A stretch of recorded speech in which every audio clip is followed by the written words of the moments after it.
Hi, I'm Alyssa Giacana, and today I'm going to talk about the biopsychosocial paradigm, person and environment perspective, which is also known as PI, and the Bronfenbrenner's ecological theory. The Bronfenbrenner's ecological theory will be the focus of this presentation.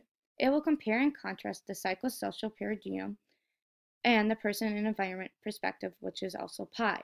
Although each of these theories focus on the importance of treating a patient and understanding an individual behaviors toward different aspects of life, I find that the Bronfenbrenner's ecological theory to be the most accurate on focusing on one's personal life.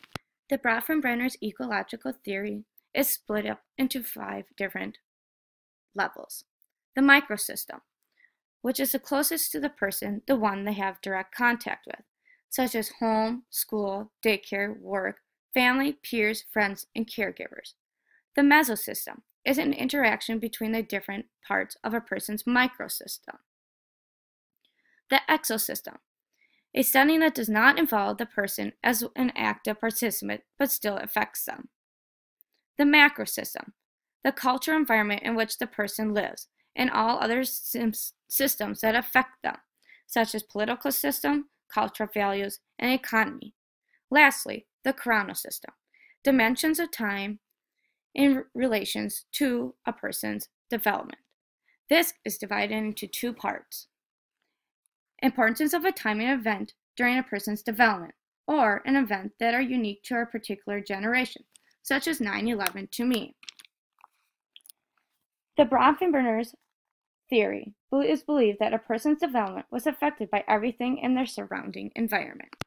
How does Bronfenbrenner's theory impact humans? I'll explain this theory in my own personal experience as a soccer coach. So first, the microsystem is affected through on-field training practices, meaning that I affect the behavior of others through my soccer education and demonstration on and off the field. The mesosystem is affected by my professional training. That means that I will participate in higher coaching classes and certification classes so that I may teach what I have learned to others to help them improve them to become a better player. The exosystem is affected by organizational structure and policies. This can be seen through my practice schedule. I coach practices at the same time each day, every week with no flexibility. Just recently, my brother came home from Japan because he is in the Navy and he has no car, so we have to share it sometimes. My brother has to work when I practice, which causes stress on me because I cannot change my practice times and cannot change the time he has to be at work. So now I have to determine alternate options so that we both can be at our places on time and at the same time. And then the macro system is affected by cultural values, and I see this every day with the children I coach. For example, I have a few European children, so this has required me to do extra research so I can understand how soccer is different from where they are from than here in the United States. So I have to make sure that I teach everyone the right way to play soccer. So that basically is how the Bronfenbrenner's theory can affect a person like me, a soccer coach. The biopsychosocial paradigm was invented by George L. Engel. A psychiatrist developed the broader model for understanding health, illness, disability, and diseases. It is separated in 3 influences: biological, which is physical, health, and disability; psychological, which is self-esteem and coping skills; and social, which is family circumstances and school.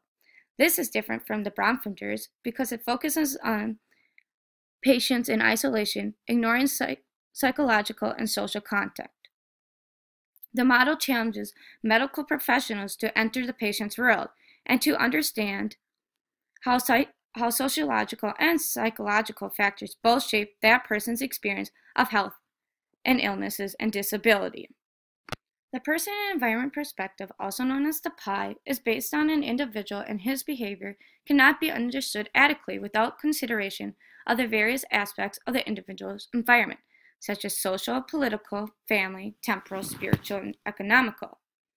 This is broken into 4-factor classification system to address problems and strength under the following: social roles in relationship to others, social environment, mental health, physical health.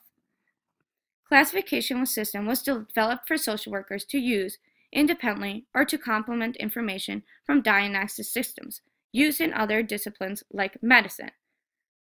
This is different from the Bromphenometers because the environmental factors are separated into types instead of layers. And that is the recap of the Bromphenometers theory, the psychosocial model, and a pie theory.